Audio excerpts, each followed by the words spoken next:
네, 대학생들의 풋풋한 인턴 경험기를 여러분께 전해드리겠습니다. 거기 어때 시간이 돌아왔습니다. 네, 오늘 거기 어때의 주인공은요. 1부부터 함께한 추연철 군이 오늘의 주인공입니다. 다시 한번 인사 나눌게요. 반갑습니다. 네, 안녕하십니까. 저는 중앙대학교 4학년 추연철이라고 합니다. 오늘도 실수 없이 즐겁게 했으면 좋겠습니다. 지금 잘하고 있는데요. 아이고, 아주 안정적으로 잘하고 있는 것 같습니다. 네. 전형적인 이제 딱 공대생 스타일이에요. 예, 멋진 남자 스타일인데. 욕하시는 거 아니죠? 아니, 나쁜 소리 아니고요. 예, 어떤 또 과정을 밟고 있는지 자기소개 좀 먼저 부탁드릴게요. 네, 안녕하십니까. 저는 중앙대학교 전자전기공학부에서 전자전기공학부를 전공하고 있는 추연철이라고 합니다. 네. 저는 이제 네. 대학생활을 하면서 대활동 많이 참여했는데 그 공대생이지만 뭐 뱅키스 대학생 홍보대사, 예. 뭐 생산경영 아카데미 등등 이렇게 다양한 대외 활동을 참여했고요. 네. 더 큰 시선을 갖는 엔지니어가 되기 위해 많이 노력했습니다. 그렇군요. 자, 정말 많은 인턴 생활도 하고 대외 네. 활동도 정말 많이 했던 학생으로 또 보여지고 있네요. 맞습니다. 자, 그렇다면 연철 군은 어떤 기업을 선택해서 어떤 인턴 생활을 통해 어떤 것들을 배웠는지 자세하게 한번 이야기 들어보도록 할 텐데요. 우선 연철 군이 다녀온 기업에 대해서 한번 알아볼까요? 네, 좋습니다. 추연철 군이 다녀온 기업은요, 바로 대우건설입니다. 지난 1973년에 설립된 대우건설은 대한민국 건설 산업을 선도하면서 국가 경제 발전에 기여한 기업으로 도로, 철도, 교량, 항만, 공항 등 다양한 분야의 사회 기반 시설을 구축하였고 친환경 주거, 비주거용 건축물을 시공했습니다. 또한 화력, 원자력, 조력 등의 발전 설비와 LNG 탱크 등의 규모 산업 설비 시설을 갖춘 것은 물론 세계 최첨단 침매 공법을 적용한 GK 침매 터널, 에이펙 누리마루, 월성 원자력 발전소 등의 탁월한 시공 실적을 자랑하는 글로벌 건설 기업으로 자리매김하고 있습니다. 네, 대우건설. 사실 프로지오 아파트로 우리에게 또 굉장히 유명한 기업이 아닐까 생각이 드는데요. 네. 어떤 계기로 대우건설을 선택하게 됐는지부터 한번 이야기 들어볼게요. 저는 이제 원래부터 플랜트 산업 분야의 인턴 활동을 계속 계획하고 있었는데요. 네. 공고를 보고 이제 대우건설 인턴으로 지원하게 되었습니다. 대우건설에 평소부터 관심이 많았었던 거예요? 예, 그렇습니다. 아, 그렇군요. 근데 건설 정말 쪽에. 건설회사에도 생각보다 정말 많은 분야의 부서들이 있잖아요. 어떤 부서에서 어떤 업무를 도왔었는지도 얘기해 주실까요? 네, 저는 지난 7월 2일부터 8월 14일까지 약 6주간 대우건설 인턴으로 근무했는데요. 최근에 했던 거네요. 네. 예. 제가 근무한 부서는 이제 아랍에미레이트 발전소 프로젝트 팀의 구매 관리를 맡는 부서였습니다. 네.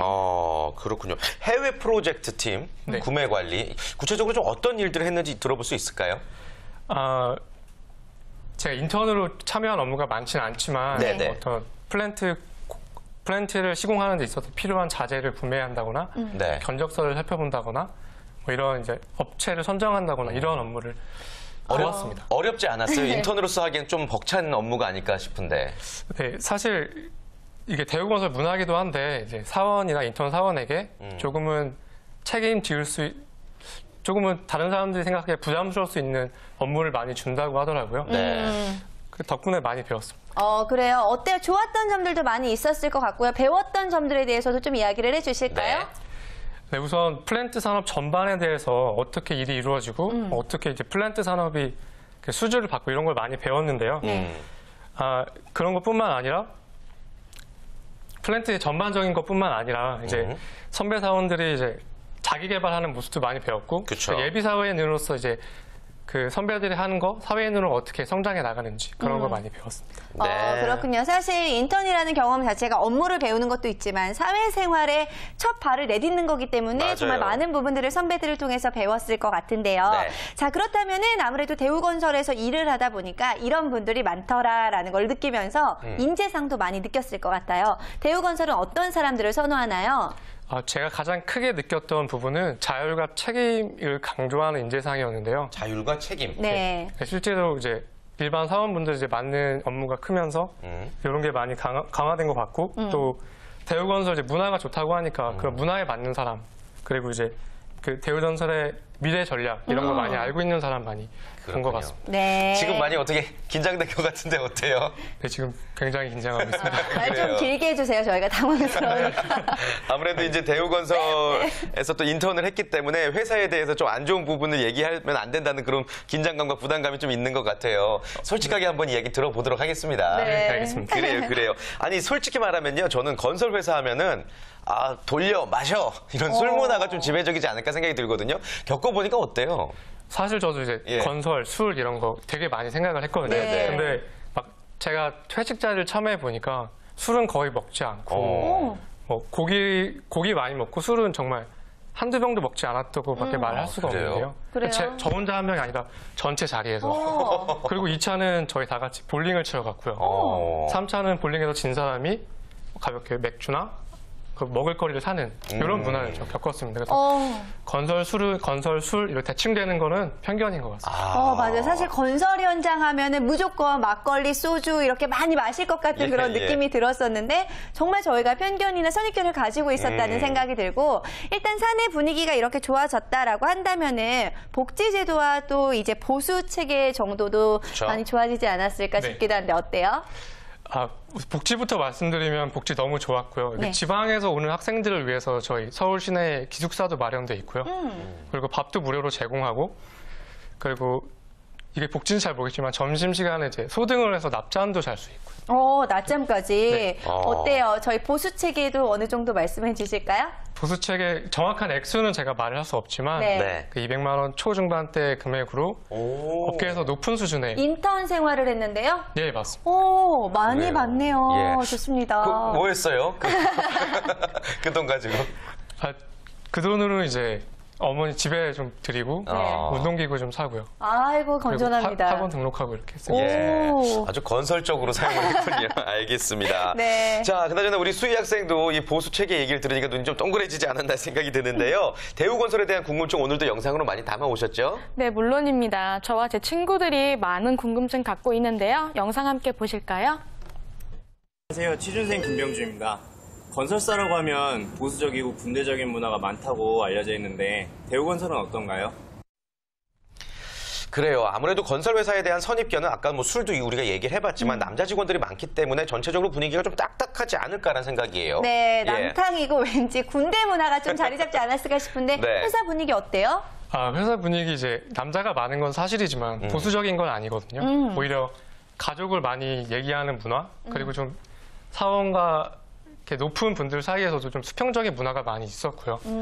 네. 직원분 한 분 한 분 이제 자신감 찬 모습이 가장 많이 기억에 남습니다. 어때요? 뭐 수평적인 거를 느낄 수 있는 부분이 어떤 것들이 있었을까요? 예를 들면 제가 생각한 이제 회사 이렇게 던지는 A4 용지 이런 건 정말 상상할 수도 없었고 이거 왜 이래? 이런 게 없었다고요? 네, 가장 많이 들은 말이 너 이거 할 수 있지? 이거 해서 나한테 알려줘. 이런 거 굉장히 많이 듣고 굉장히 제가 업되는 그런 그런 게 있더라고요. 자신감이 찼었습니다. 그래요. 네. 동기부여가 아주 많이 되지 않았나라는 생각도 들고요.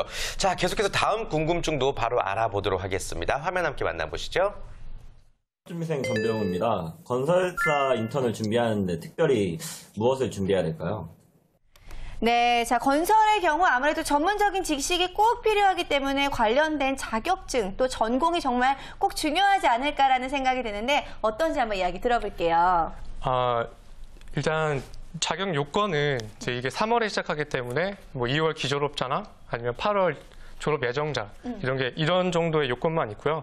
뭐 학점, 어학 성적에 대한 기본적인 요건은 존재하지 않습니다. 네. 네. 다만 다른 기업과 마찬가지로 제2외국어, 기타 뭐 중요한 자격증에 대해서는 우대를 하고 있는 겁니다. 그럼 연철 학생은 전공은 뭐 했어요? 저는 전자전기 전공했습니다. 전자전기 전공하고 이쪽 건설하고도 좀 연관이 되어 있는 부분들이 있죠? 네, 아무래도 전기를 생산하는 그 시설이다 보니까 전기가 필요한 부분이 많습니다. 그래요. 네. 건설사 인턴의 경우에는 좀 지원할 수 있는 분야도 왠지 다양하지 않을까 싶은데 대우건설의 경우는 어때요? 요번 인턴에 대해서 제가 말씀드리자면 그 플랜트 부분에서 크게 설계와 시공사업 관리 이렇게 나눠져 있고요. 그 인문 분들은 이제 뭐 경영, 그 지원, 뭐 전략, 회계, 세무 이 정도 이렇게 나눠져 있습니다. 네. 아, 그렇게 나눠져 있고요. 각 직군별로 한번 네. 또 이야기를 해주실 수 있을까요? 직군별로 저는 이제 시공사업관리에 있었는데 네. 그 시공사업관리는 뭐 제가 아까 말했던 구매 관리나 이런 쪽으로 많이 가고 네. 뭐 건축 토목 같은 분들은 이제 현장으로도 많이 인턴을 배치가 되었고요. 설계팀은 이제 설계팀으로 이렇게 자기가 지원한 직군에 맞게 이렇게 인턴 배치가 이루어졌습니다. 아, 그렇군요. 아무래도 자신에게 맞는 부분으로 배치가 됐을 것 같은데 이시안 대표님께 좀 여쭤볼게요. 아무래도 건설사 같은 부분에서는 자격증도 조금 필요할 것 같고 어떤 자격 요건이 좀 필요하지 않을까 싶은데 어떤 것들이 좀 유리할까요? 최근에 공대 같은 경우는 그 전공 파괴라고 해서 여러 가지 많이 하는데 네. 그런데도 불구하고 건설사라든가 이런 데는 좀 분명하게 그게 있거든요. 네. 그러니까 지금 인턴 같은 경우는 상당히 좋고요. 자격증 같은 경우도 굉장히 그 분명히 있잖아요. 이과에 나오면 가져야 할 자격증. 그럼 가능한 따는 게 좋고요. 만약 없으시다면 이렇게 인턴을 활용해서 내가 이런 분야에 대한 경험이 있다라고 했을 때 면접에서 막 그 건설사들의 그 현장 용어 있잖아요. 네. 일본어로 된 듯한 그런 것들까지도 팍팍 알아들으면서 나름 이 분야에 대한 어떤 소견을 가지고 있다. 이런 걸 어필할 수 있는 방법이 자격증을 상세할 수 있는 방법이겠어요. 아, 그렇군요. 좋습니다. 여러분들 참고하셨으면 좋겠고요. 자, 그렇다면 대우건설의 인턴 생활에 대해서 마지막 궁금증은 네. 어떤 것일지 화면을 통해서 확인해 보겠습니다. 준비생 김진욱입니다. 대우건설 인턴만의 특별한 제도가 있다면 어떤 것이 있습니까? 네, 대우건설에만 있는 아주 특별한 인턴 제도에 대해서 궁금해하는 것 같습니다. 어떤 것들 좀 자랑해 줄 수 있을까요? 대우건설 인턴은 인턴 1명, 그리고 지도사원, 이제 대리급 지도사원이 1명, 이렇게 1대1로 이루어지는 이렇게 구조를 가지고 있는데요. 네. 그래서 과외를 하는 느낌이 드는 그런 부분이 많이 있습니다. 과외를 한다는 게 어떤 거예요? 1대1로 이제 만나는 거예요? 그러니까 바로 옆자리에 앉아서 업무에 대한 이렇게 설명이나 아니면 기타 다른 교육 같은 것도 1대1로 이루어지고 또 인턴 지도사원이 있다 보니까 네. 그러니까 다른 분들도 다 지도사원이 있는데 그런 인턴들을 모아서 집체 교육도 저희가 항상 시행하고 있더라고요. 그렇군요. 네. 저 아무래도 전환율도 조금 궁금한데 정규직으로 전환하는 분들도 많은 편인가요? 네, 맞습니다. 대우건설이 이렇게 들리던 대로 전환율이 굉장히 높은 인턴 제도를 가지고 있고요. 네. 아무래도 그렇다 네. 보면은 인턴 생활을 하시는 분들이 더욱더 열심히 또 인턴 생활에 임하지 않을까라는 네. 생각도 드는데, 자, 아무래도 방송 보시면서 많은 분들 역시 대우건설이 언제쯤에 인턴 채용을 하는지에 대해서 궁금해 하시는 분들도 많을 것 같아요. 네. 채용 시기도 설명을 해주실까요? 네, 대우건설 인턴 채용은 3월에 시작하게 됩니다. 그래서 이제 그 전부터 이제 준비를 하셔야 되는데, 이제 3월부터 총 4단계의 과정이 있습니다. 네. 이제 4단계. 서류, 인적성, 그다음에 실무, 토론, 영어 면접을 보는 1차 면접, 네. 그리고 임원 면접을 보는 2차 면접으로 이루어져 있습니다. 네, 그래서 이제 인적성은 언제예요? 인적성은 이제 4월에 서류가 통과한 사람만 이제 칠 수가 있게 됩니다. 하고 예. 면접은 그럼 그 다음 달에 하겠네요? 면접 네. 준비는 어떻게 해야 돼요? 면접 준비는 네. 하나씩 말씀드리면 실무 같은 경우에는 자소서 기반으로 자기소개서. 어떤 역량, 발전 가능성을 살펴보고요. 네. 토론 면접은 이제 주제를 주고 이제 결과 도출이 아닌 이제 서로 어떻게 의견을 조율하는가 그런 걸 많이 보고 영어 면접은 이제 오픽으로 치면 IL이나 IM 수준의 그냥 일상 회화 정도를 추정하고 있었습니다. 네. 자, 아무래도 대우건설의 인턴 생활에 대해서 저희가 정말 많은 부분들을 들을 수가 있었는데, 자, 이렇게 3월 말에 서류 심사가 있다고 하니까, 네, 관심 있으신 분들 참고하시면 좋을 것 같고요. 네. 자, 그렇다면 수희 학생도 친구들의 궁금증만 모아왔는데, 본인도 궁금한 점들이 있을 그래요. 것 같아요. 질문해 주실까요? 네, 제 주변에서 건설사에 관심이 있는 여자친구들이 되게 많아요. 근데 아무래도 남자가 많다 보니까 여기 지원해도 될까라는 어떤 의구심을 갖고 지원을 망설이는 친구들이 많은데 지원을 해도 될까? 들어가서도 적응을 잘 할 수 있을까? 이런 게 좀 궁금해요. 네. 어떤가요? 남자가 많긴 하지만 이제 지금도 여자분들이 많이 들어오고 있거든요. 그리고 그런 걸 이제 따로 차별을 두거나 뭐 그런 게 전혀 없기 때문에 직무만 맡고 하고 싶은 의지만 있으면 들어오셔서 충분히 다른 여자 사원들과 같이 어울리면서 네. 남자 사원들과 어울리면서 그리고 할 수 있을 것 같습니다. 네, 근데 여성들이 혹시 더 많은 직무가 있을까요? 여성들을 선호하는 직무? 제가 있던 사무실에서는 많이 없으셨는데 네.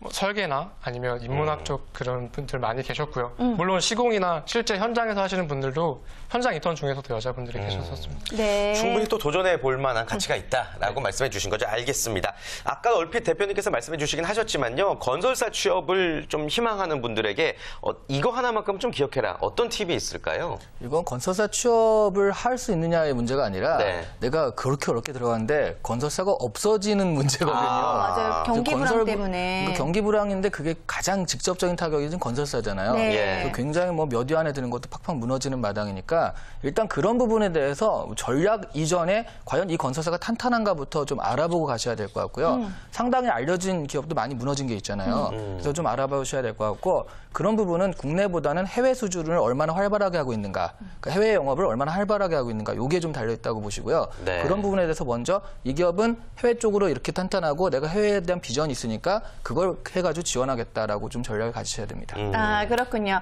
자, 아무래도 이 연철군 같은 경우에도 나중에 이제 입사하는 것과 좀 관련이 되어 있지 않았을까 싶은데 혹시 정규직으로 어떻게 전환이 가능한 건가요? 연철군은?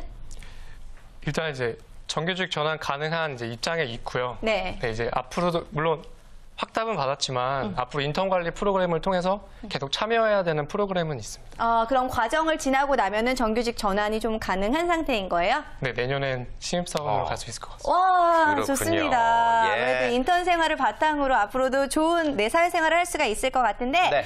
자, 마지막으로 자기 인턴 생활을 했던 경험을 바탕으로 많은 분들에게 조언의 말씀 전해주실까요? 네. 이제 겨우 인턴으로 나와서 조언이라고 거창하게 말할 건 없지만 예비 사회인으로서 그리고 같이 구직을 준비하는 사람으로서 모두 이제 자기 하고 싶은 일, 자기가 잘할 수 있는 일을 찾아서 모두 파이팅 했으면 좋겠습니다. 네, 알겠습니다. 좋습니다. 모두 파이팅 했으면 좋겠고요. 우리 대표님께서도 오늘 또 다양한 이야기들 많이 전해주셨는데 하반기 공채를 앞두고 많이 긴장하고 있는 우리 학생들 그리고 또 인턴부터 준비하고 있는 학생들에게 마지막 정리 말씀 한번 부탁드릴게요. 네. 도전에 나서십시오. 그러니까 지금 내가 시간이 되면 준비가 되면 나서겠다라고 해가지고 그럼 언제 준비가 되냐 이게 좀 애매하거든요. 네. 지금 여러분이 지원하는 그 순간이 준비가 된 순간이니까 망설이지 말고요. 기회가 있고 공고가 있으면 바로바로 지원하시는 게 좋은 전략입니다. 네, 좋습니다. 알겠습니다. 망설일 여유조차 여러분들에게는 없다라는 거 예, 말씀을 드리고 싶네요. 네. 자, 다음 주에도 거기 어때는 계속되죠? 네, 그렇습니다. 본인의 인턴 스토리를 거기 어때를 통해서 공개하고 싶으신 분들 저희가 모집하고 있습니다. 네. 화면으로 나가는 연락처로 주저 말고 연락 주시면 되겠고요. 또 구직자들이 알고 싶어하는 궁금증도 저희가 받고 있죠. 자, 그리고 또 다음 주 거기 어때 소개될 기업은 어떤 기업이 될지 여러분들 많은 기대를 부탁을 드리겠습니다. 네. 자, 오늘 함께해 주신 이시안 대표, 윤수희 학생, 그리고 추현철 학생 모두 고맙습니다. 네, 고맙습니다. 감사합니다.